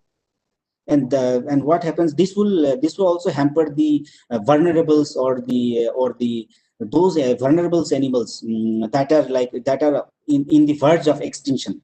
So they have that. And apart from that, they also affect the phytoplanktons, the zooplanktons, and the fish. And phytoplanktons, zooplanktons, they are considered as the main component in aquatic actually marine environment. So they have immediate also, and also the short term and the long term effect on environment. And in any disaster situation, the response of the managing disasters in India is that of the state government, and the nodal agency in the central ministry for management of natural disasters, the Ministry of Home Affairs. Like when calamities or disaster of severe nature occurs, the central government is providing aid and assistance to the affected state, including deploying at the state request of armed central forces or paramilitary forces or the NDRF. And such communication like air and other assets and also are made available to them. So basically, NDRF, the National Disaster Response Force, is an Indian specialized force, and is considered for the purpose of a special response to a threatening disaster situation or a disaster under the Disaster Management Act 2005. So if you see the role of NDRF, they have both proactive deployment role before the implementing disaster, and also they have they are specialized in dealing with during disaster, and also they are constantly working in when there is no disaster, like non-disaster period. They are constantly working to acquire the new skills and upgrade their existing ones through continuous training, to impart basic and operational level training to state SDRFs, and to assist in community training also and preparedness, and also disaster mapping, rehearsals, mock drills, etc. If you talk about their locations, NDRF has 12 battalions. Each battalion has a strength of around 1,149 personnel, and each battalion has about 18 self-contained search and rescue team. And there are around 28 regional response centers. Each team comprises of specialized manpower like medical officers, engineers, paramedics, and also technicians, electricians, dog squads, etc. Talking and they are constantly carrying out preparedness, apart from response, also carrying out some other plans. Also, they are carrying out several awareness programs, training programs. They have their own equipments and resources. They have regularly carry out mock drills with in collaboration and coordination with other state departments. And if you talk, they are very much equipped with various equipments to face such disaster. Talking about the law, rules and regulation in petroleum sector, the government of India in the Ministry of Petroleum and Natural Gas has set up various laws, rules and regulation. In fact, if you go through the website of Ministry of Petroleum and Natural Gas, you can find their law. You can find out lots of laws, rules like the safety in offshore operation rules, Petroleum Act. You can find a list of acts and rules. In fact, many legislative measures are existing in India for the regulation of petroleum industry and protection from industrial accident. But there is also, I think, need for proper monitoring and implementation of rules and so that we can at least minimize the such accidental disaster to take place. Of like accident, like usually like many industrial accidents that occur in the past and even recently shows that aging is still a disturbing phenomena, and it is one of the important factor that is contributing in chemical process industry, like in this sector. So it is somehow like sometimes when we say about aging, sometimes it is mistakenly believed that aging is about how old the like the setup or the instrument or the equipment is. Sometimes like but rather aging it should be wider meaning, like which indicates the degradation of the like equipments, say like with use or its overall condition and the change in its condition over time. And it is like in a study UK, UK Health and Safety Executive, they have done a very good work on this about the aging of processing plants. And also I think there is a like absence of SOPs, like sir has said that my previous like SOPs, he has rightly talked about the SOP. Like if you don't have a good SOP to mitigate an early warning, like early warnings or the operation or the operations, then it can cause a problem. See, every good system is based on its like like in terms of disaster management. A standard operating procedure is nothing, is a set of written instruments, like instruction you can say, sorry, that is to be followed by an organization or by an individual to mitigate and manage the disaster event. We shouldn't confuse and SOPs with plan. So there should be an well practiced SOPs, and everybody should be clear about their role, what role they have to play during any event. And also like human error, like human error or the non-compliance with the SOPs of the company, like the person approach emphasize like unsafe act resulting from suppose slips or lapse or even mistakes or even violation of safety rules.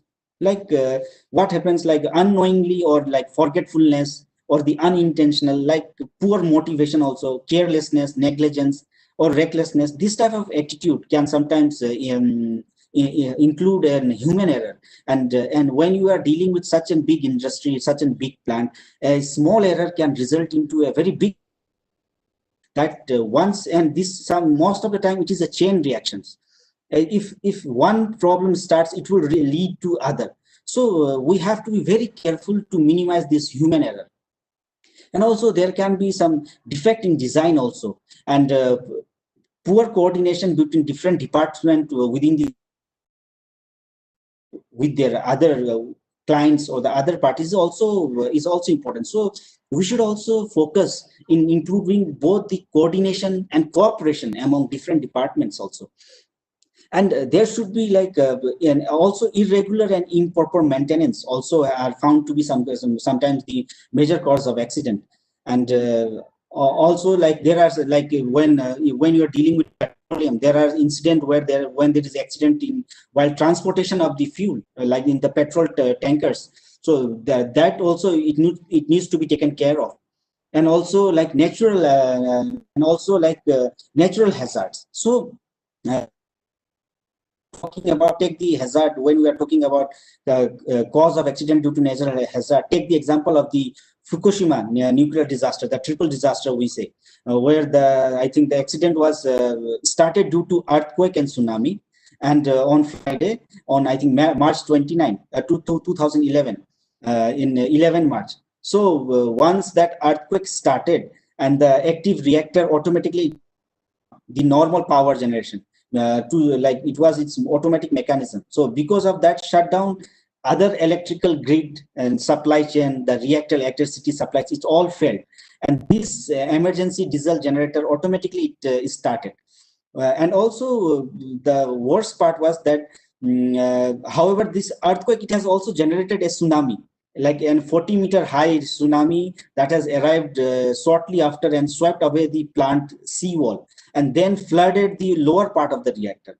And these caused the failure of the emergency generator also and loss of power to like circulating pumps. So nowadays, natural disaster is also one of the like common cause.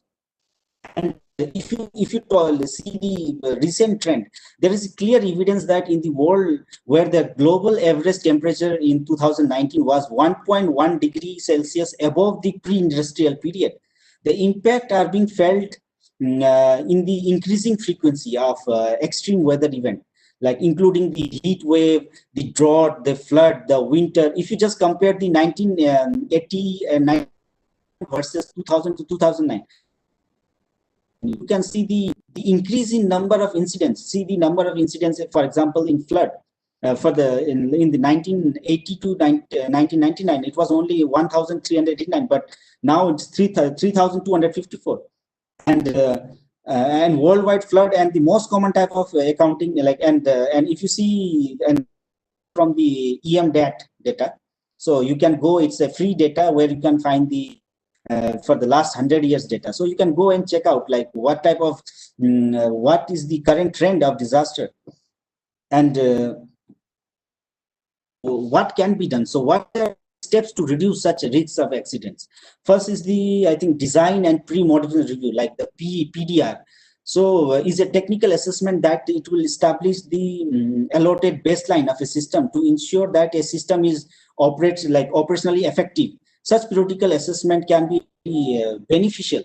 And if you talk about the soft safety audits also, safety audits, they are very essential for any industry because they are the procedures that are designed to keep people safe and improve operational efficiency and reduce like maintenance cost, and the findings are like used to improve safety. Any shortcomings during safety audits, that can be taken care of, and that will be very good help in improving for future. And it will help with like equipped rescheduling and set budget, and so that the company can set budget where to invest, which area to focus. So safety audit is also very important part. And the purpose of like such carrying out such audit are establishing whether that company is in compliance with safety legislations and identifying like weaknesses and deficiencies in their safety program and processes. And safety audit, it will identify like different level of risk in all the like areas of an organization. Suppose safety audit can help the workplace to become safer and improve the organization healthy and like and the safety procedures. Mock drills. See, the mock drills play a very important role in preparations to any disaster. And the main purpose of such drills is to check the reaction of the occupant or the people of the building, and to know the like workability of the, suppose the firefighting detection system or the firefighting installed in the building, so that like in times of crisis how they would react, and how to further improve the plan so that it can real scenario we don't fail, and to when we in real scenario we avoid loss of life and property during the real scenario. So mock drills can play a very important role in overall strengthening our disaster resilience. And also the development of like public awareness, increased public awareness about hazard and the understanding of disaster risk are very vital element in any comprehensive like strategy for disaster reduction. Like public awareness should be conducted through all possible means, like including in school, in particular through the like different medias. And now social media it is a very useful now social media can be used in a very effective way for this purpose, and other communication means also. And we should also focus in the development of disaster management plan in accordance with the National Disaster Management Plan. And I think we need to mainstream the DRR like strategies in all development activities of the sector. And we should focus for the site-specific strategies for disaster preparedness, prevention, and mitigation. And we should constantly thrive ourselves to enhance the capacity of the stakeholders engaged in the hydrocarbon sector.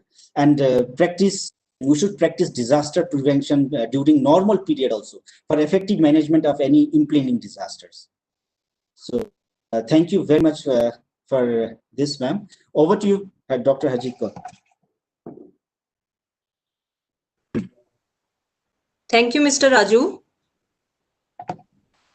There is one question for you, sir. Am I audible? Yes, ma'am. Okay. Sir, could you highlight on the role of NDRF in CBR and emergency?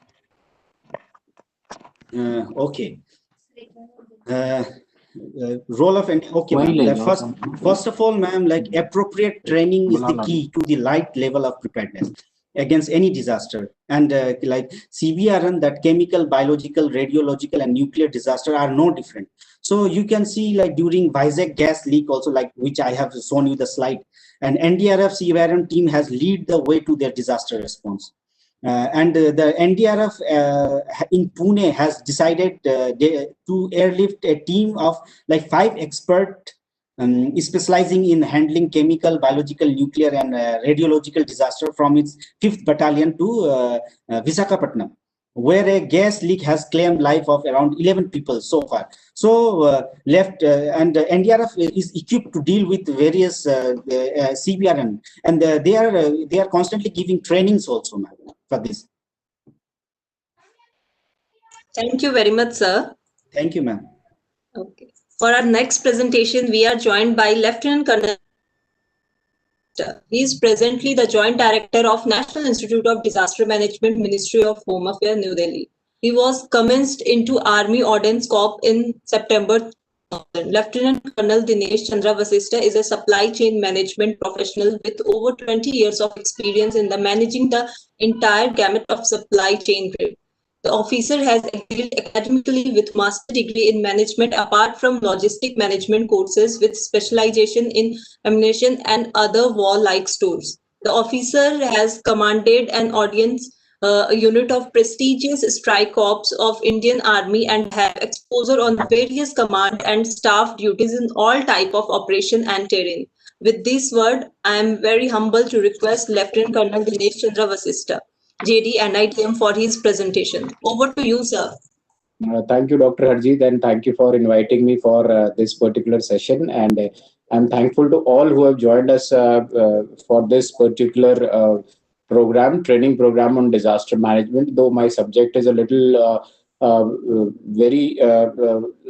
it is more of a business subject, but we have integrated this particular subject in the disaster management overall scenario, because as we all know that how the inventory is very important at times of disaster. So since at any place when the disaster strikes, so we all look forward to a certain type of inventory which will be required, like in case of an earthquake. So there you will be requiring cranes, you'll be requiring dozers, you'll be requiring ambulances, you'll be requiring the ambulance drivers, you will be requiring all specialist human resources, all doctors, medical equipment, oxygen cylinders, masks, PPs.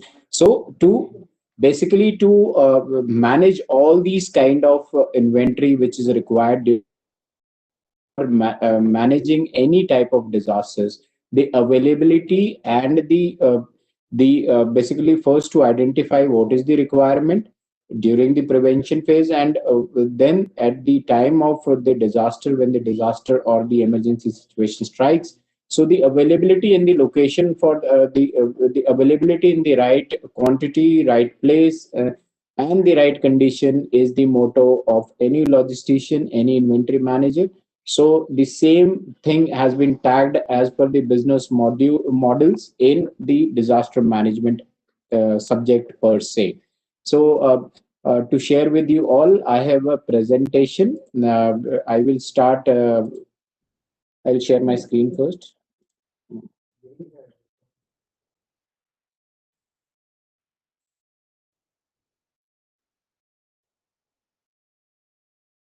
Before I start, I think my previous speakers have also shown this slide. But again, to reiterate on the coronavirus and the preventive measures, since vaccine is still a far bet for all of us. Wearing of a mask, as it is said that mask is a vaccine, only one type of vaccine in these times. The other factors like wash your hands with soap and water regularly, avoid touching eyes, nose, and mouth, keep social distancing, and clean the surface regularly wherever you are touching with your hands. So with this as the message from us at NIDM, and it is a mandate by the government of India before starting any program, we have to show this. And NIDM, since we are into disaster management, so it's a request from us, it's a submission to all of you that we must save ourselves from this coronavirus, the COVID-19, as we all are facing.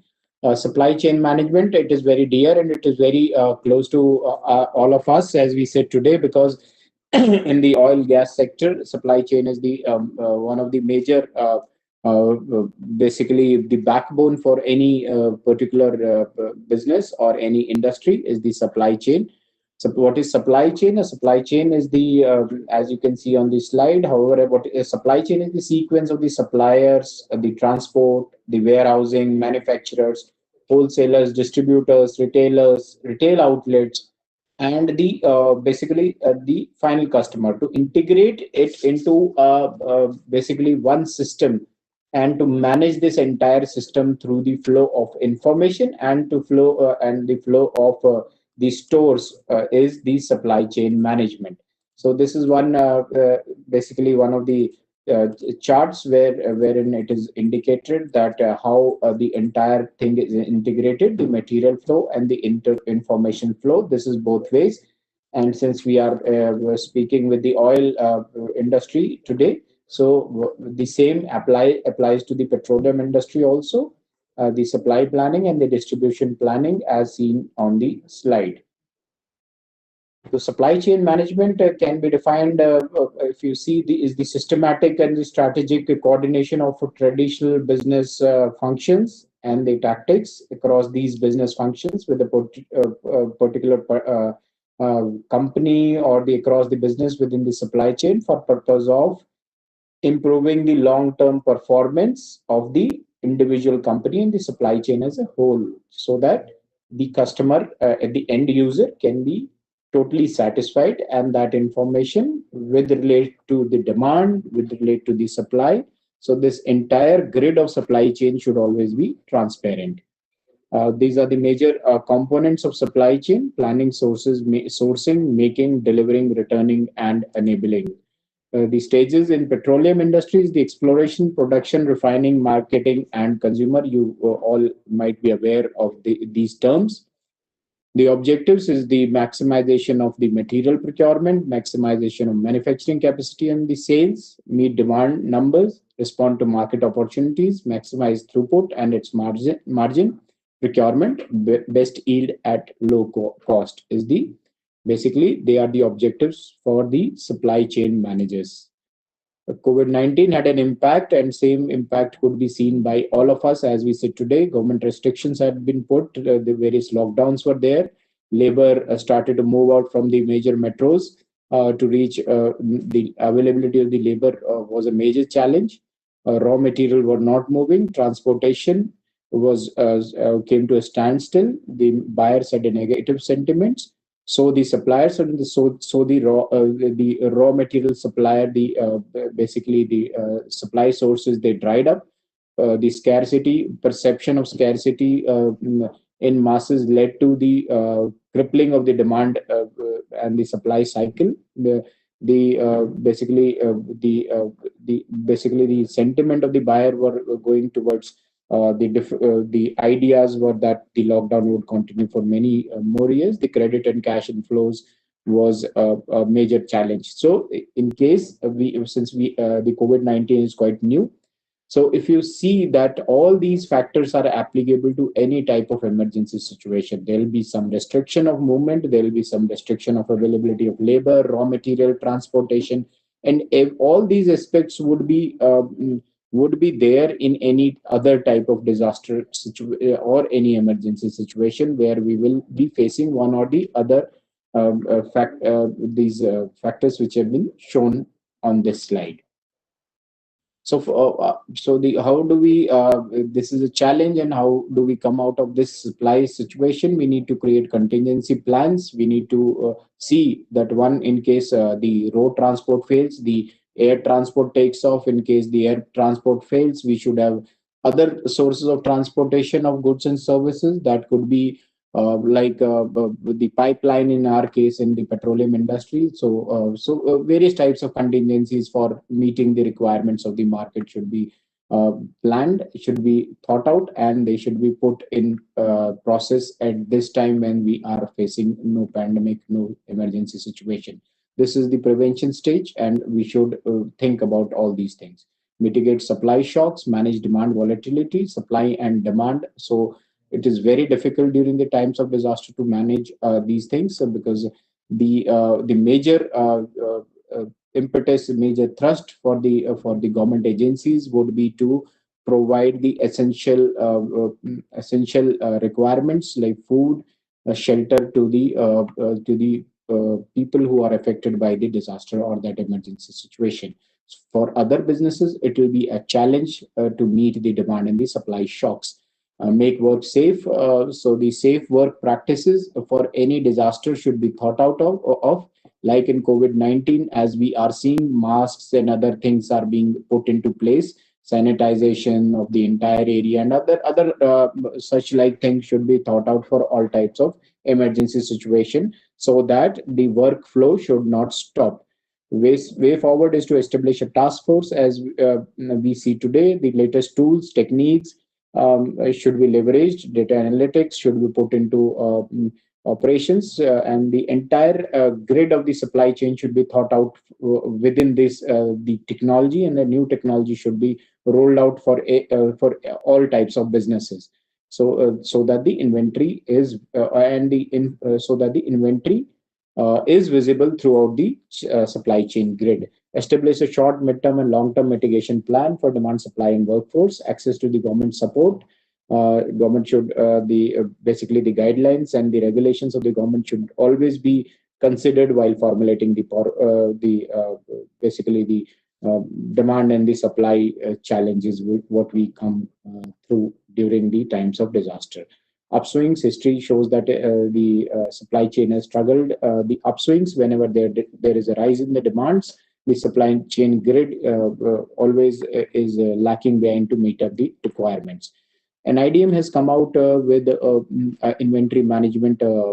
Basically, it is a portal which is available to the state administration.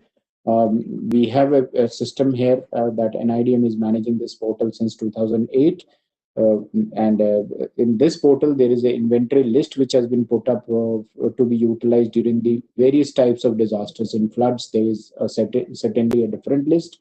For the landslides, different list. For the avalanches, a different list. For the fire, a different list. And within the fire, the chemical fire or the fire due to electrical short circuit. So the lists have been divided into 36 categories. So this is this is under the Ministry of Home Affairs. This particular portal is functional, and NIDM is totally responsible. And I am in charge, being the inventory specialist, in charge of this this portal, wherein we have linked the entire inventory for all the states and districts. So any state in India can see the list of the neighboring districts also, because in times of disaster, the neighboring the inventory from the neighboring districts is also pushed to that particular site of disaster or emergency. So in case a fire has broken out in Mumbai, so the fire tenders are moved from the places like Surat also. So the availability of that type of inventory and those items is available on this IDRN portal. As we all know, this particular slide, that why IDRN need for this India Disaster Resource Network was felt.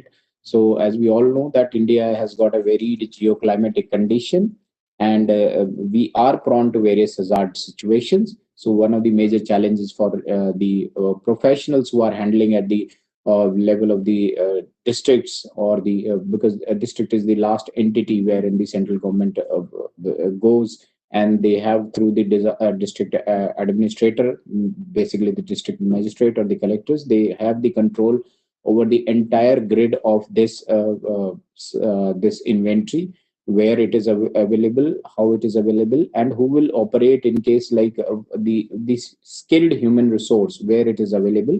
So the location for up to the location, the longitude and the latitude is available on this IDRN portal. So in case somebody requires an ambulance, so the exact location of that ambulance can be found out through this IDRN portal. So this was felt that this kind of a portal should be made, and in in 2004, under the United Nations Development Program, under the Ministry of Home Affairs, this portal was made. This is an online platform as on date. However, in 2008 and after 2008, June 2020 has when NIDM is thought out that we will go for a offline mode also, because in times of disaster, the first thing to snap off is the lines of communication, the internet lines. So to basically, since the inventory will be utilized by the district or by the village where the disaster is struck, therefore, since it's an online portal, so if there is no internet, so it can't be used. So we are coming up now. We have developed a new offline mode also for this particular website. So this portal, so the district administration can see the availability of the inventory in offline mode also. This is the architecture. It is on the servers of NIC, the highly secured platform, because our enemy countries, they are more than willing to know the preparedness state of our country or a particular district in times of disaster. So this is a highly secured platform, which is on the NIC platform. The last entity which is given the password and the login ID is the district administration. The line departments, through various forms, they feed the data on the hard copy of the forms to the district administration. At the first stage where the data is entered on this particular portal is the district the district level. So the login and ID password has been shared with that at the district levels only, as per the mandate given to us. So there are 4 forms. They are the hard copies, which are given to the line departments, like a fire department. So these are the types of forms which they need to fill for a particular type of inventory, which we are looking for, these 289 items. So they fill on the form, and these forms, they come to the district authorities, and from there it is fed into this system of IDRN. So now we have come, a new proposal has gone in, and it is being shared by the district administration, the companies, the private entities, and the public sector undertakings in the area of responsibility of that particular district will also be having many items which are to be used during the disasters. Like in case of a truck firefighting, so industry like Steel Authority of India, so so SAIL plant, they may be having the fire trucks also. They have the fire station, they have the fire trucks. So in case there's a disaster, there's a fire in the near vicinity, so we can draw up this inventory from the Steel Authority of India also, for example. So we have integrated now the public sector undertakings also, and the private sector industries also, who are having the inventory which can be utilized during the times of disaster, because disaster doesn't tell us that it will not come on the public sector undertakings, or it will not, the private agencies would not face it. So we have integrated everybody, whoever is holding that kind of inventory in there as a resource with them. All the 36 states and union territories are registered on this particular portal. Total category of 36 items divided into 289 numbers. There's an API which have been developed recently, wherein, as I have said, that the database can be used for development of their own inventory management portals. The database can be utilized offline in offline mode also. This is the page. This is the new website which is created in-house by the NIDM. This is nidrn.gov.in. The entire resources are available now on this. This was inaugurated on 1st of June 2020, and since then we have started training all the state governments on this, and we have approached all the 36 states and union territories for updation of data as per the new portal, which is the dashboard which I am sharing with you right now. These are the contact details in case you need further details on the IDRN portal and how it is beneficial for the public in general. So you can come back to us. We will be more than happy to reply to your questions. With this, I have I've ended my presentation, and since the supply chain is the most important feature, I feel, in today's times, as we see that vaccines, as we discussed today, the corona vaccines, we talk about like vaccine from America, which is recently Pfizer vaccine. It requires -70 to 80 degrees of temperature to be maintained throughout the supply chain of that particular vaccine to be effective. So how do we get that chain of -70 to 80 degrees is the task with the disaster management authorities in these times.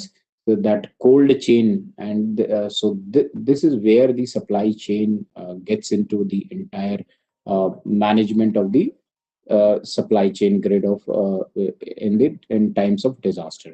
So with this, in case you have any questions, you can ask me. Thank you very much, sir. Yeah. Yes, sir. There is one question, sir. How can Oil India officials make use of this IDRN portal in disaster situation? Yes, as I've said that we have integrated the public sector undertakings in this IDRN portal, and through the district administration, these public sector undertakings are being approached. So since there is an inventory list of 289 items available on this portal, so this list is being shared with the PSUs through the district administrations in whichever districts they are based at. So whatever items are available with you, you can share with the district administration. But however, in case of disasters, you know that the district administration would be the first to be coming for the rescue and relief operations through the NDRF agencies. So these items, wherever they are lying, the district administration knows the place where it exactly is lying. So they will push in all the inventory which is available at that particular district, and the state disaster management would be looking at the neighboring districts also where these items are available through this IDRN portal. So this is this kind of a system which we have made in this IDRN portal. So as a PSU, Oil India, they can utilize all the inventory which is available on this portal, and they can also make available this inventory which is available with them during disasters for the others to utilize. Thank you very much, sir. To enlighten our participant about the importance of IDRN and supply chain management. Now, I would request my colleague, Mr. Anil Kathar, to enlighten our participant about today's group exercise. Over to you, sir.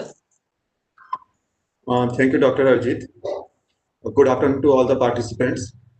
Yesterday, you were given assignment on to identify hazards of your respective geographical area, and as well as the degree of the vulnerability those hazards are having to the elements at the risk that are your infrastructure, structures, as well as precious lives residing there.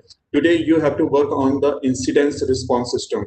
In today's technical session, our speakers provided insights on major hazards, disaster management in offshore oil and gas production operations, importance of initial response, how the emergency response is carried out by NDRF, that is one of the specialized forces in the world for disaster response, IDRN, logistics, supply chain management. So now you have to figure out what should be the response, what planning you should have to do to combat any unpleasant event in area for which you have done hazard identification and vulnerability analysis. Incident response system aims to pre-designate officers to perform various duties as well as train them in their respective roles for any unpleasant event. Hope you are aware of this golden hour rule that is crucial in managing the adverse severe impacts of any disastrous event. It has been observed that in times of disaster, apart from lack of resources, lack of coordination among various agencies, and absence of role clarity amongst various stakeholders poses serious challenges. If the response is planned, the stakeholders are trained, there will be no scope for ad hoc measures, and the response will be smooth and effective. So, what do you understand by incident response system, IRS? IRS is basically is the facilities, equipment, procedure, and communication operating within a common organizational structure with responsibility for the management of assigned resources to effectively accomplish stated objectives pertaining to an incident. The purpose of IRS is to establish a best disaster management practice, to fabricate systematic and complete planning process. It will give you a clear cut chain of command, who should perform what, how the available resources will be utilized. It is about effective resource management and most importantly, communication. A proper coordinated communication is utmost important to tackle the problem. When talking about the principles of incident response management function, they are: number one, command. The incident commander is responsible for all incident or event activity. Command section will be responsible to obtain all the information on situation status like number of people and the area affected and so on, determine incident objectives and strategies based on the available information and resources, and to establish immediate priorities including search, rescue, and relief distribution strategies. Another one is operation. The operation section is responsible for directing the tactical actions to meet incident objectives. It is about coordination to manage all the field operation for the accomplishment of the incident objectives. The section will deploy, activate, explain, and supervise organizational element. The third one is planning. The planning section responsibility is for the collection, evaluation, and display of incidents information, maintaining status of resources, and preparing the incident action plan and incident-related documentation. And the fourth one is logistic. Logistics section is responsible for providing adequate services and support to meet all incident or event needs. Apart from support service branches, logistics have a financial branch also. The financial branch is responsible for keeping track of incident-related costs, equipment records, and administrating contracts associated with the incident or the event. So in today's assignment, you people have to develop an incident response system for the hazard you have identified for your yesterday assignment.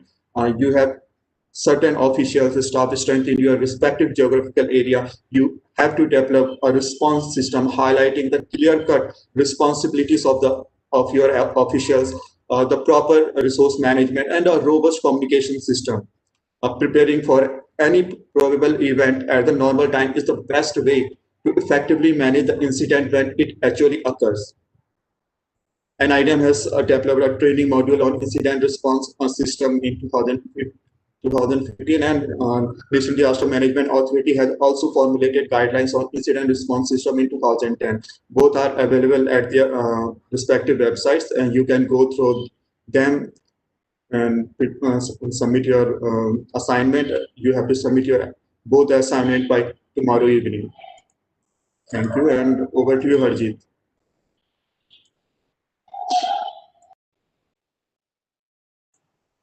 Thank you very much, sir. Now it's time to end of our technical session, and it's my privilege to propose a vote of thanks. I wish to express gratitude to Shri Sushil Chandra Mishra, Chairman and MD Oil India Limited, and Major General Manoj Kumar Bindal, Executive Director, National Institute of Disaster Management, for his encouragement and commence this training program. I must mention our deep sense of appreciation for our speakers, today's speakers, that is Arvind Bhatia ji, General Manager, Head Emergency Management Training Group, ONGC Academy, Dehradun, Lieutenant Colonel Dinesh Chandra Vasista, Joint Director, National Institute of Disaster Management, Ministry of Home Affairs, and Mr. Raju Thapa, Young Professional, GMR Division, NIDM, for their presence to enlighten the participants with their vast knowledge and experiences. I also express my deep sense of appreciation to Professor Surya Prakash, Head GMRD, NIDM, who is the program chair of the training program, and Mr. Tausif Rehan Sajid, Manager, Oil India Limited, for their coordination and extended support to us. And last but not least, I am thankful to GMRD team, Mr. Raju Thapa, Mr. Anil Kathat, and our IT team, Sobhit Balaji, for making this event successful. And I request all the participants to join the third and last day of the training program using the same link. And on behalf of NIDM and Oil India Limited, we wish all the participants a healthy and safe life. Stay healthy, stay safe. 2 गज की दूरी और mask है जरूरी to fight against COVID-19 pandemic. Thank you.